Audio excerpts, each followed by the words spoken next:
নরেন্দ্র মোদীর হাত ধরে কাশ্মীর পেল 2 জোড়া বন্দে ভারত। বিশ্বের সবচেয়ে উঁচু রেল সেতু চেনাব রেল সেতু। ভারতের রেল পরিকাঠামোর যাত্রায় একটি ঐতিহাসিক মাইল ফলক এই চেনাব রেল সেতু। এই সেতু টলবে না ভূমিকম্পে, ধসবে না বিস্ফোরণে। উল্লেখ্য, প্যারিসের আইফেল টাওয়ারের থেকেও 35 মিটার উঁচু চেনাব ব্রিজ। এই ব্রিজের মাধ্যমেই ভারতের বাকি অংশের সঙ্গে রেল যোগাযোগ স্থাপন হবে কাশ্মীরের। এর মাধ্যমে 3 ঘন্টাতেই পৌঁছানো যাবে কাটরা থেকে শ্রীনগর। এই বন্দে ভারতটি এই ব্রিজের ওপর দিয়েও ছুটবে। এই ব্রিজ তৈরি করতে খরচ হয়েছে 28,000 কোটি টাকা। পৃথিবীর উচ্চতম রেল ব্রিজে মোট 17টি পিলার ব্যবহার করা হয়েছে। 1484 কোটি টাকার ইস্পাত ব্যবহার করা হয়েছে এই সেতুতে। এই সেতুতে এইচ বিমের ওপরেই বসেছে রেল লাইন।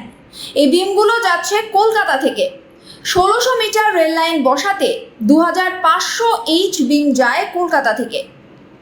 নরেন্দ্র মোদী বলেন, আইফেল টাওয়ার দেখতে লোকে প্যারিস যায়, আর এই সেতু আইফেল টাওয়ারের থেকেও উঁচু। এবার লোকে চেনাব সেতুর জন্যই কাশ্মীরে আসবে। তিনি আরও বলেন, পর্যটন তো বাড়বেই, এছাড়াও অর্থনীতির ক্ষেত্রেও লাভবান হবে ভারত। এই রেল প্রকল্প ব্যবসায়ীদের ক্ষেত্রে বড় সুযোগ বলে মনে করেন মোদী।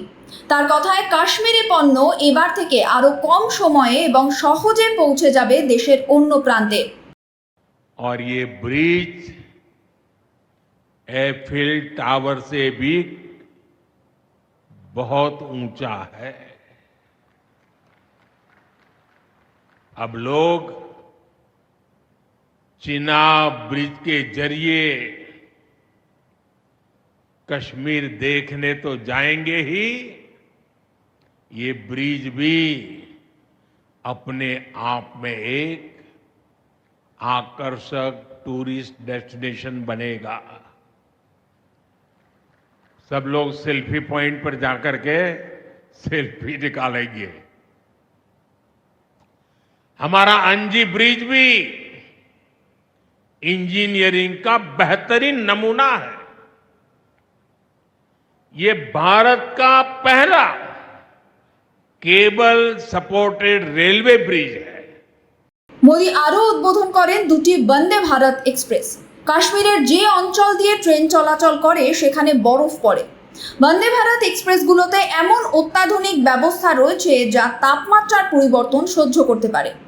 পেহেলগাঁও জঙ্গি হামলার পর কাশ্মীরের পর্যটনকে ঢেলে সাজাতে চাইছেন নরেন্দ্র মোদী। কাশ্মীরের জঙ্গি হামলা কার্যত কাশ্মীরের পর্যটন ব্যবস্থার কোমর ভাঙতে চেয়েছে।